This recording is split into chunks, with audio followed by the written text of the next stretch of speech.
We're in the new Chevy Equinox EV, and this front-wheel drive model comes with a whopping 319 miles of range. Today we're going to put it through the paces, a little bit of in-town driving efficiency, then we'll get on the highway to test its highway driving efficiency. We'll get you guys some range numbers. And even though the range per dollar is probably the best in the industry, would I be picking this EV over some of the competition? We'll stay to the end to find out. Let's talk about power, range, battery, all that good stuff. Very lightweight hood here up front. We have about 213 horsepower. Now for 2025, this is a 24 model by the way, but they're very pretty much identical. For 25, they gave this a small boost in power, so it goes to about 220 horsepower. You're probably not going to see any noticeable differences in terms of power delivery. And then there's an all-wheel drive model too, which has been updated. It had like 288 horsepower for 24 model. For 25 model, they gave it 300 horsepower. Range goes down to about 280 with the all-wheel drive model. Now for 25, they've simplified the trim levels as well.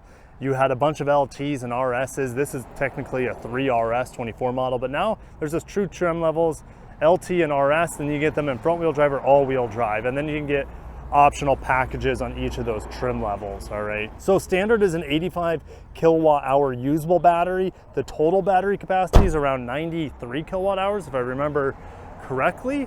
That's a ton of battery for an entry level EV in my opinion.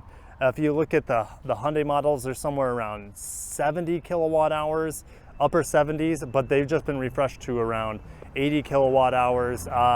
Toyota and Subaru, their EV offerings are around 71, 72 kilowatt hours. So we have 20 more kilowatt hours essentially to play with here, which is going to get us some big range numbers. It's going to hurt its efficiency though, because well, you add more battery and you add weight. Now, this is a pretty cool looking EV. Look at the door handles, they're just sucked into the side. I mean, I kind of have a little bit of Kia EV6 with the sloping roofline, kind of, I don't know, a wagon-ish sort of stature to it, but it's got a lot of presence to it. And when you're buying an EV, you kind of want to stand out. And this vehicle stands out. It's got some real cool rear taillights. I guess I'll show you. You got the 21-inch gloss black wheels here. When you're charging this vehicle, you have the option to have the rear taillights kind of do a little dance for you. I turn that off because it's on all night long if you're charging it in your driveway. Same thing with the front headlights. They will do a little dance while it's charging, and that gets kind of annoying. All right, now if it becomes unplugged, there's a little warning noise that you can disable. My wife ran into that when she unplugged the car to do laundry. It shares the same socket. So I guess that's good if, you know, someone tries to unplug your car at night.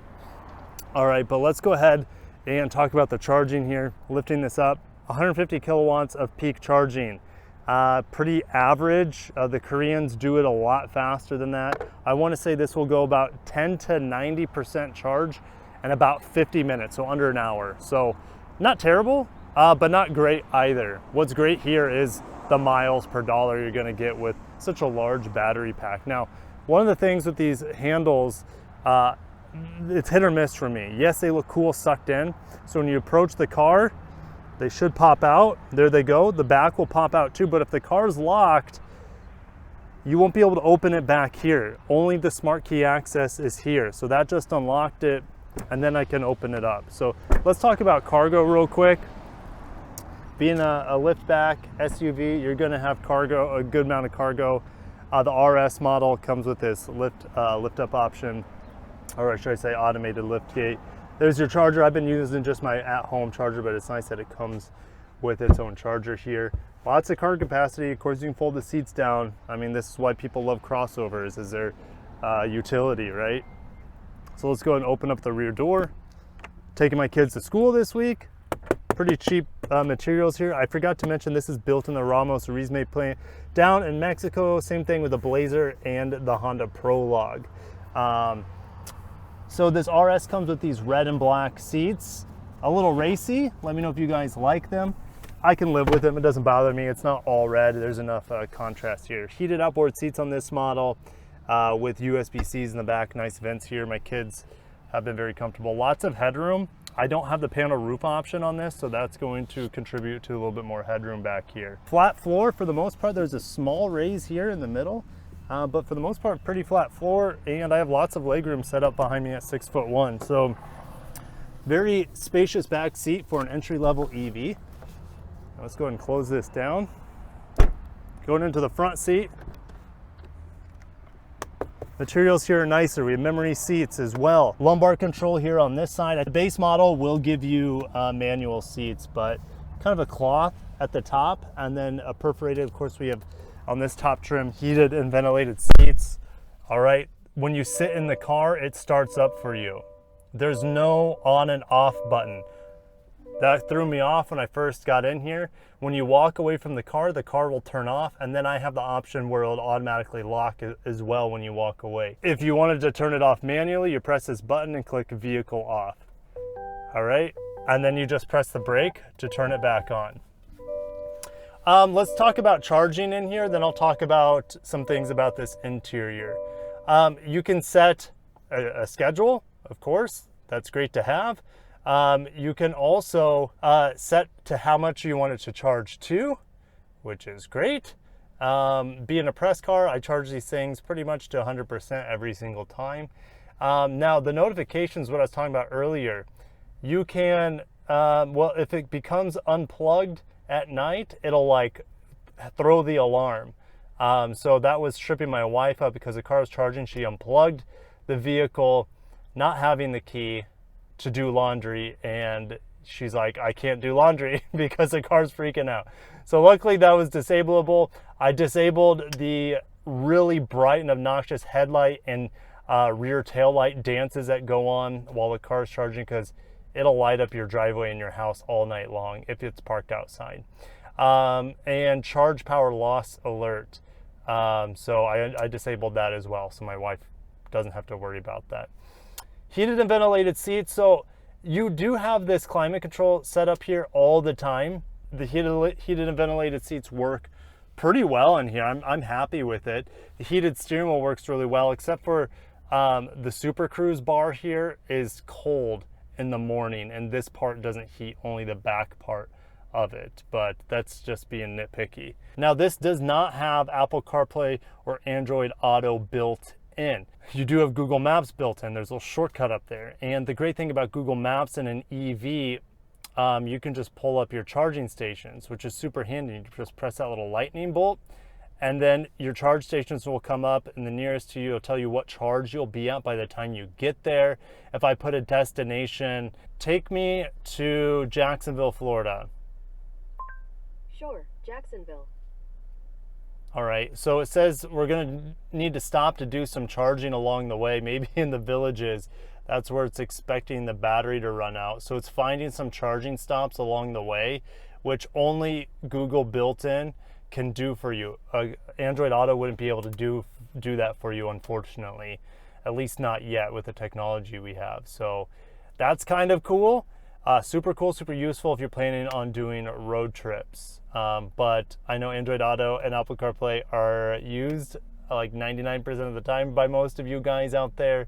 So it is what it is. And if you need to have Android Auto, Apple CarPlay in a vehicle like this, well, the Honda Prologue built in the same factory has those features. All right. This screen is massive, 17.7 inches. It's one of the biggest screens I've ever interacted with in a vehicle, and I like it, to be honest. I just wish these climate control buttons, I had them down here. I do have some climate control buttons. It's just fan and auto and defrost, and then I have temperature. But I find myself all the time screwing and fiddling with, oh, I need it on my feet, I need it on my face, especially in the morning. I need heat on my feet. And during, then it heats up, then I need the air blowing on my face when it turns to air conditioning. So that's just me nitpicking, but it does go away. I kind of like that. It automatically goes away. We do have a wireless charger, I think, down here. I've been using the wired charging though, a couple cup holders, and I haven't opened this up yet. Actually, this is really heavy duty. This thing is like a rubber plastic sturdy case. And then in there, you're gonna have a rubber mat and a light, which is quite nice to see your belongings at night. You even have a glove box. Yes, a glove box, Toyota. What do you know about that in your EVs? So there you have it. Now this is priced at about $50,000, and I don't recommend it there. I would say go get the base model now that you can get with a tax credit for about $28,000. I'll leave the Monroney down there. I'll get it later. Yeah, you can get this vehicle. Of course, it's not gonna have Super Cruise. It's not gonna have, you know, all the fancy features in here, but it's gonna be hard to not get that base model. $28,000, which gives you the same performance as this car and better range because it has smaller wheels. All right, so with that being said, let's go ahead and start driving the Chevy Equinox EV. All right, there's the shift lever here on the column, puts it right into drive. Park lever is released. And the one pedal driving here, there's two different settings. There's a low or a standard and a high. I started off with standard and then I realized I needed a little bit more braking assist. But it is, once you go to high, it is more touchy. All right, so I'd say get your skills up with the normal setting first. It's a little bit more forgiving with your inputs on the pedal, and then go to high after that. And once I've done high, I haven't gone back to normal driving. And typically in EVs, I like two pedal driving because most of the time it's not done to my liking, or it's not, I don't know, is exact as I would like it to be. But I would say Chevy, I'm getting my drag meter out because we're gonna do 0 to 60 in a little bit. I'd say Chevy has done one of the best jobs with one pedal driving, especially on this high setting.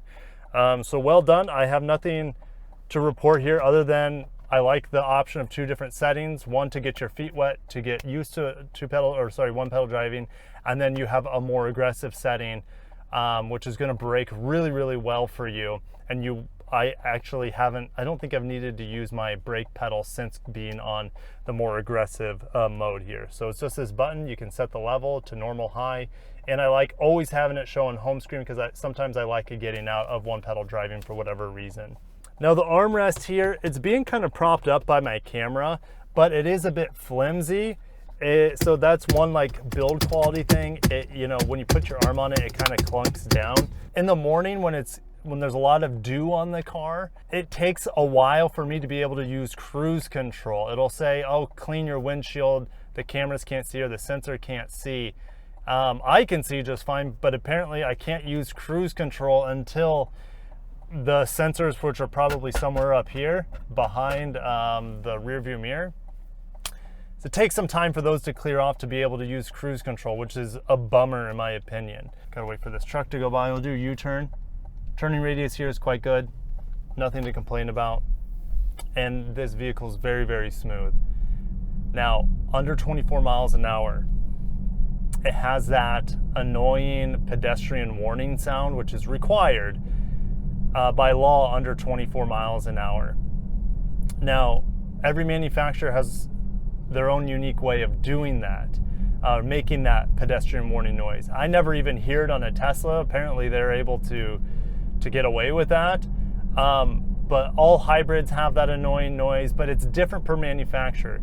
The noise we have here is like a wom, wom, wom, wom, wom noise that intensifies as it gets louder up until 24 miles an hour, then it just shuts off completely. It's kind of weird, but it is annoying. It's not as loud or as intrusive as it is in the Honda Prologue, which I said is built in the Ramos Orizme plant alongside this Equinox EV. So it is here, it is annoying. It's not a deal breaker like it was for me in the Honda Prologue. It's about half the volume, which is still annoying, but I could live with it.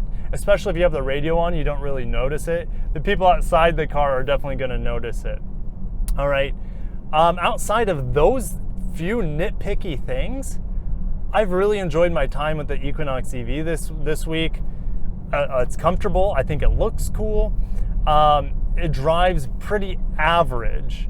There's nothing. I think this is where I want to turn. Yeah, Woods Edge, because there's a little area here that has it's a good strip to rattle off some 0 to 60s. But that was all done with a single pedal right there, coming to a stop, very controlled and smoothly. All right, so we're gonna get to the straight here on this little Prius. Don't see a lot of Prius in my area. There's actually a sport mode here. In the meantime, how do we get to the drive modes? Well, it's on the main screen. There's no button for it. Most things are through the touchscreen. Okay, we got our cell signal, or sorry, our GPS. We'll put it into sport. We'll go ahead and roll up the window. There's no one behind us, and we're just gonna pedal down. Okay. Okay. 0 to 60 there. Really slow. And I don't know why it was that slow. This car doesn't feel that slow, but I guess it was. We'll do it again. So why am I saying it was really slow? Well, it was 9.88, 0 to 60. That's really slow. That's slower, way slower than a modern Prius that we just talked about. A 10-second EV is pretty crazy. Now, that's the first time I've floored it all week because actually I've had enough power all week. We got to try that again. I don't know why it was so slow because I've looked up online that it should be a sub 8-second car, 0 to 60. So we'll try that again, but that's quite surprising that it was so slow there. All right, I've been focusing on efficiency this week, so this is kind of a surprise for me. All right, let's try this again. Hammer. Puts down the power quite well. It does feel faster this time around. Okay, there we go. That's the result I was looking for. That's exactly the result I was looking for. 0 to 60 in 7.85, 0 to 100 kilometers per hour in 8.36. Maybe the battery just needed to be warmed up or something, because that was the sort of acceleration that I was expecting from the get-go. So that's acceptable, in my opinion. To get, not for this price point, $50,000, 7.85, that's not acceptable, but you get that acceleration on the base model, which after the tax credit, which is redeemable at purchase now for $25,000, that acceleration is now had for under $30,000, and that's really good in my opinion. The all-wheel drive model is probably a full 2 seconds faster than that, so I would say just under 6 seconds, 0 to 60. It's not necessary, especially where I live. You can see it's Florida, it's flat, we don't get snow. Sometimes all-wheel drive is nice to have in the summer because of how much rain we get, but totally not necessary. And I'd be saving the $3,000 to $4,000 that all-wheel drive costs. To me, 80 more horsepower all-wheel drive is not really worth it to me where I live, but your results are going to be dependent on where you live, your needs, etc. All right, let's go and put it back into normal. You guys may have noticed some synthetic noise being pumped into the cabin in sport mode. I don't like that. I just like how quiet it is in normal mode. Let's talk about ride quality here. Ride quality, you can feel the heft of this. I don't enjoy, I'll be honest, in terms of driving mechanics, I don't enjoy driving this probably as much as most other EVs out there. I would even say Toyota, Subaru EVs are more fun to drive in front-wheel drive and in all-wheel drive. Well, I haven't tested all-wheel drive, so I can't say, but definitely in front-wheel drive to front-wheel drive, Toyota's EVs are more fun to drive, more reward. There's an EV6 right over there. They're not coming, so I'm gonna go. But when you're not riding it all the time, it's just really smooth, really quiet. Why is it not as fun to drive? Well, in the turns, you feel the weight. The suspension feels like it's doing everything it can here, because when you have a 90 plus kilowatt hour battery, you're gonna have to have a pretty stiff suspension to handle this. Now, most of the time, it handles the big bumps and the sways in the road quite well. It's kind of a floaty experience, but any small imperfection with these 21-inch wheels, you feel it, all right? When I went over the markers in the middle of the road there, it kind of shook the car. It's not the most fun to drive EV, but people probably are not buying this for fun to drive, all right?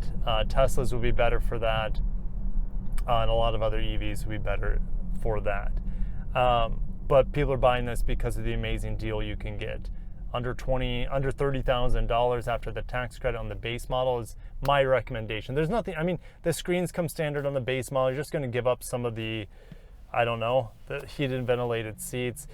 And I don't think this vehicle is worth it at $50,000. It's too bad Chevy doesn't offer this vehicle with a smaller battery pack. I would love to see around a 70 kilowatt hour battery pack in this, bring the cost down another $5,000. That would break the EV landscape in America to get you know, a very good EV for under $25,000, really good range and efficiency. And that's the thing, when you have this big battery pack, let's talk about efficiency, it's going to drag down efficiency because it's heavy. So let's talk about my efficiency this week. When the conditions are perfect, I've seen 4.3 miles per kilowatt hour, which is really good. The best efficiency I've seen is from Toyota and like the BZ4X front wheel drive. I was averaging around 4.5 miles per kilowatt hour with my sort of driving in town. The worst I've seen is 3.3 miles per kilowatt hour. That was this morning where I had to run the heat. It was pretty chilly in here. All right, so EVs, the colder it gets, the worse they do on efficiency and range. On average, I'm seeing about 3.7 miles per kilowatt hour. I'll put what that is, each of those numbers on the screen for you guys right now, so you get an idea of those range numbers and efficiency numbers in terms of city driving. Now, range doesn't matter that much when it comes to city driving, right? Because you're not going to be leaving your house city driving is not going to be for most people unless you're Ubering or whatever. This would be a really good car for Uber, especially a base model. But anyways, most people are not going to be driving 300 miles of city driving. They're going to be driving on the highway when they're racking up that sort of miles on a single charge. So let's go ahead and skip to the highway and talk about the highway efficiency, and then we'll wrap this video up.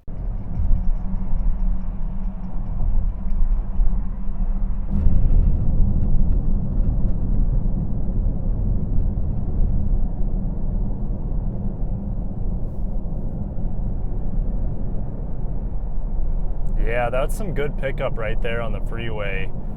Instant power, that's a thing. Yes, it doesn't have on paper all that much power, but electrified power is instant and it gives it to you when you want it. You're not waiting for a transmission, you're not waiting for peak engine power, RPMs, or anything like that happening. That's a nice Corvette, little Z06 action. And so actually out here on the highway, it's really smooth. Maybe it's the aerodynamics, but it feels really stable. I guess that the weight of this vehicle is going to help it feel stable. This is actually a really nice vehicle for highway driving. It's quieter than I thought it would be. A lot quieter. Very little wind noise. I only have single pane glass here too. And I don't hear this non-electrified Equinox near me, honestly. Like, it's very quiet in here and way better highway vehicle than I thought it was going to be. I'm actually driving this, enjoying the driving experience on the highway more than I was in town, right? Because you just feel the weight of it in town.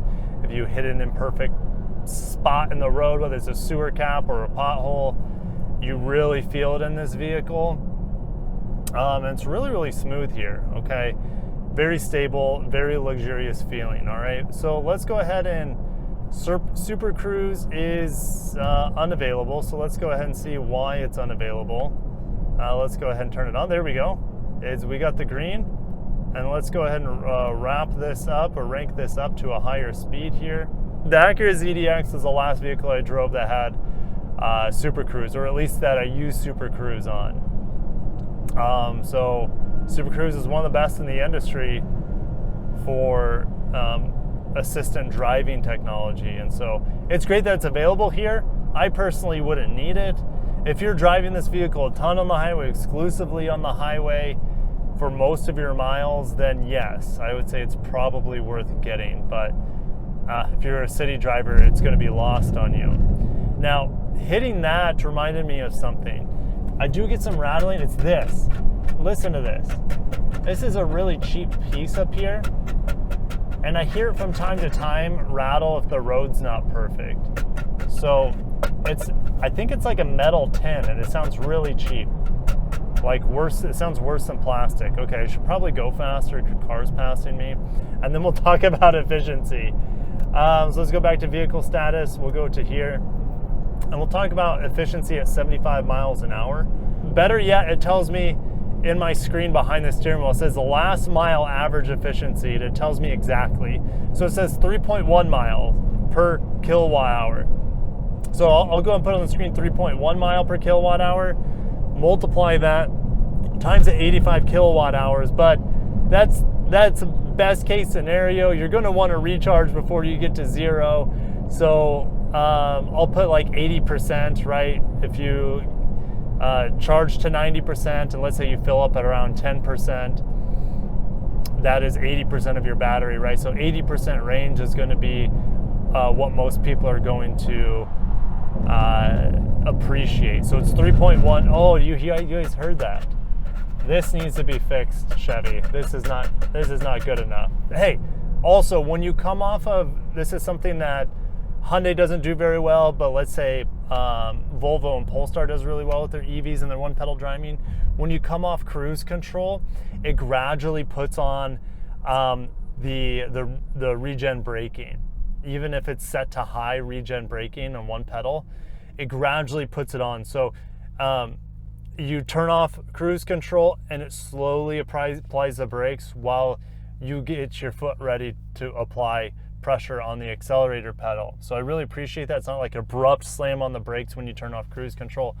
Unless Hyundai's fixed that with maybe a software update or with the new model year change. That was something that I've always dinged the Hyundai EVs for, is their abrupt application of one pedal driving coming off of cruise control, if that makes sense.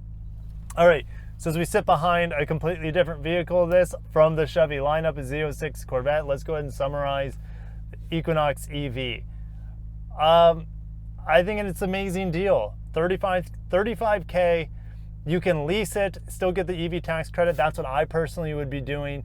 You would be leasing the base LT model or the base, I think the RS starts at a much higher price. I want to say that starts in the 40s or something. So LT doesn't look that much different in my opinion than the RS, and I think they both look good. So I'd be going with the LT model, get the base wheels for better efficiency, better range. And yeah, lease this thing around $28,000, $29,000, under $30K. For the amount of EV you're getting, it's hard to beat. Is it my favorite EV? No, nowhere close. I'd rather have an Ioniq 5. I would rather have a Nissan Ariya, just from like, I love the interior of the Ariya so much. I like the looks of the Ariya. This is not a better like the Ariya is not a better EV, but I would say it's a better car. The Ariya handles a lot better than this. I don't know why I'm talking so much about the Ariya. I like it. I would pick the Ariya over this if money is the same. But if you throw money out, which is impossible to do, but if you throw money out of the equation, there are a lot of EVs that would take over this. I would take Toyota Subaru over this. I would take pretty much, I wouldn't take the Volkswagen ID4. This is a better EV than the ID4. Yeah, Mini's on the side of the road. I don't see too many, no pun intended, but I wish that guy well. But I got a kid to pick up. So I'll catch you guys in the next video. Thanks for watching. Signing up for the Equinox EV. Let's go ahead and finish this out with an on-ramp pull. Full pedal. Hey, it threw my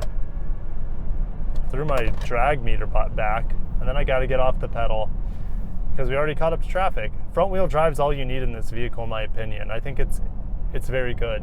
Anyways, cutting myself off. See you guys in the next one. Peace.